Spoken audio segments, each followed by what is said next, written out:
Damn, y'all feel it?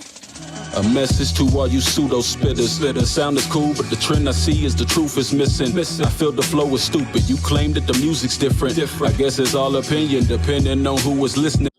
What's the word, y'all? This KTR _podcast, Another Rose podcast. You are now live and direct with Cinco, Big Harb, and J-Bo himself for our WWR, our Wrestling Weekly Recap with Ramblin Gamblin Sports Network, because it's all about the money. Because it don't talk about dollars, it don't make sense. Go follow them on Twitter at ANDGAMBLIN.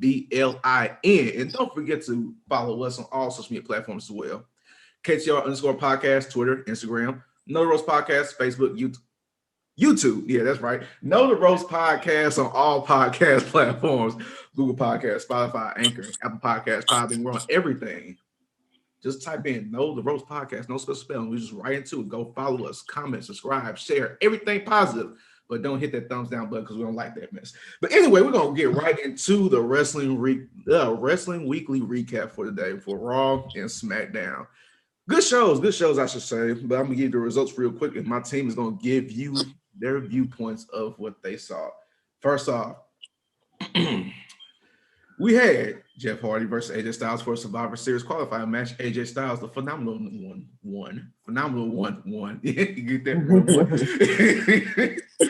Lucha House Party defeated Drew Gulak and Akira Tozawa. Elias versus Keith Lee. Keith Lee won to qualify for Survivor Series for Team Raw. The Hurt Business beat Retribution. No surprise about disqualification because what's the name? Ali didn't want no smoke. The Miz faced off against Drew McIntyre. Drew McIntyre won, of course.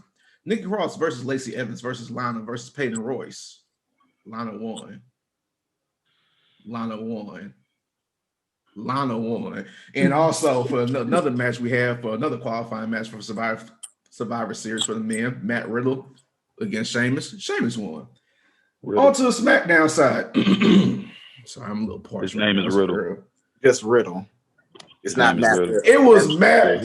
Hold on. It's incorrect. It's incorrect. It's Riddle. Who the heck is Matt?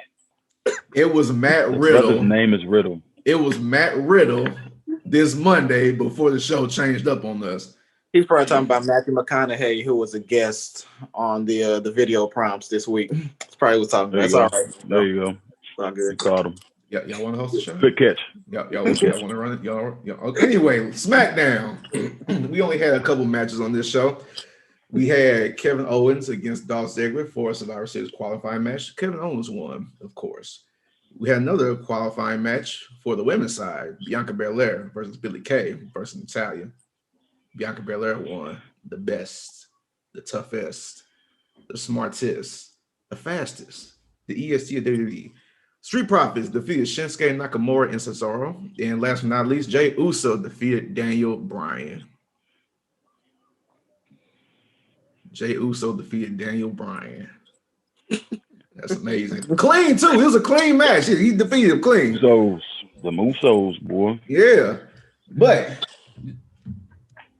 J-Bo, give us your viewpoint on Raw. All right, let's take a look at these notes here. First off, let's discuss AJ Styles winning. To be honest with you, I wasn't focused on AJ Styles, more or less the potential that's in Jordan, who Javon calls AJ Styles pimp. What was this conversation? I did say that. I did say that. Yeah. I'm just interested. I'm interested in his potential. That looks great. But I do need to address Lana, mainly because we all can agree that Lana is not probably the worst right now when it comes to in-ring ability on Raw and or SmackDown. The interesting thing is she got this opportunist thing going on where she barely has to wrestle, let everyone else take care of the match, and she comes in and picks up the victory. So maybe that'll work for her. I'm not interested, honestly, but apparently they are doing something again with Lana, so we'll see where it goes. This will probably be a topic later on, but Alexa Bliss, she's doing great. She's doing the best that she can do.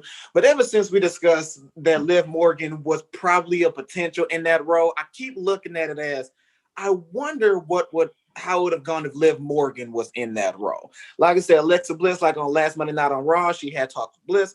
I thought that was great, but I keep feeling Liv Morgan is a more natural in that role. But like I said, that's probably a discussion. But good job on Alexa Bliss on Monday Night Raw.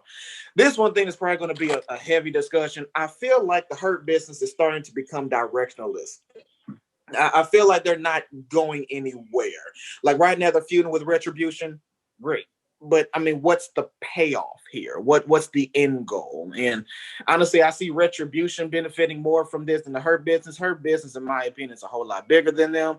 Great, they had a decent win by disqualification, but I expect a little bit more out of the Hurt Business. Because right now, it just seems like a bunch of Black respective wrestlers together as a group. And that's it right now. Sam, this one's for you. Honestly, Bray Wyatt is a tweener, okay? Oh and my Monday God, Night Raw proved it, okay? He's not a heel. Because if he was a heel, why did he tease a match with Randy Orton? Randy Orton, of which is a heel, okay? He did not tease against Drew McIntyre. He teased against Orton. So this shows he can be face and he can be heel, okay? He's a tweener. But I'm looking forward to that.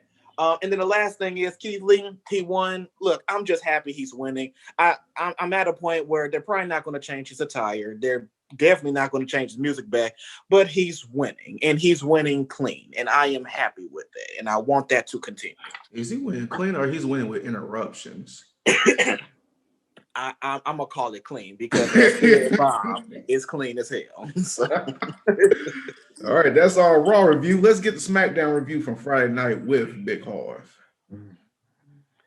Well, the overall theme of Friday had to do with whether Oos was going to go ahead and bow down and do what he needed to do to stay in the family. And by the time we got to the end of the night, after a very good match with Daniel Bryan, he bowed down, joined the dark side with his cousin. You know, I'm very interested in this storyline because they had very few small spurt interactions where they teamed all three of them up. And this was back when Reigns really wasn't as popping as they wanted him to be as champ.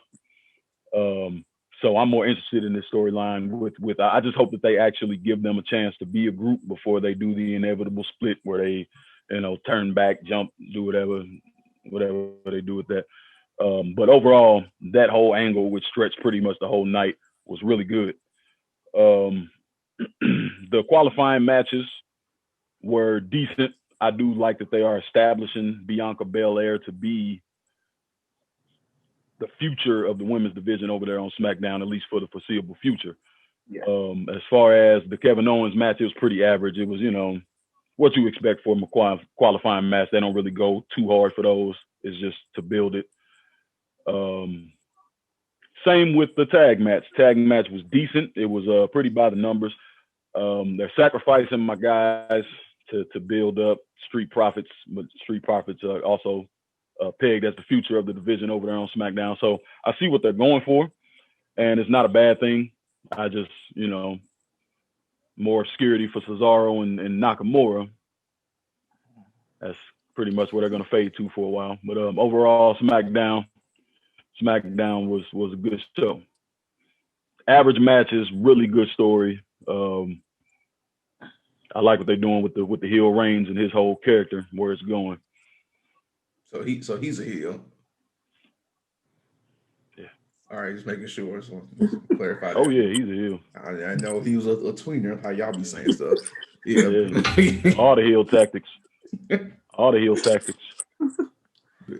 All right. With that being said, let's also, in your own time, if you believe in anybody, please say a prayer for Sasha Banks. She has a women's championship next week, and as history has shown, she does not last further than a month. So I pray that the writers that be protect her championship reign, and that the foreseeable future they cannot drop the ball on a great build to her championship. Be an over-under for this match, and Bayley should be the favorite going into this match because Sasha Banks always loses to retain the title. She really should be. She really should be. If she lose, she gonna start throwing them Christian tantrums in the middle of the ring. Man,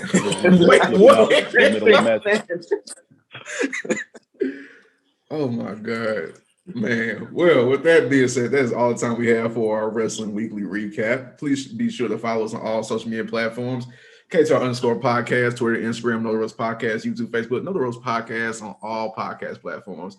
Google Podcasts, Spotify, Anchor, Apple Podcasts, Podbean, everything. We are on it. Just type in the Ropes Podcast. Simple as that. And be sure to follow. Dang, I had a brain freeze. I'm sorry. Gambling. Be sure to follow Ramblin Gamblin Sports Network on Twitter at ANDGAMBLIN. And we are out because I am tired as hell. Big What should they do, Big Harv? Pump those numbers.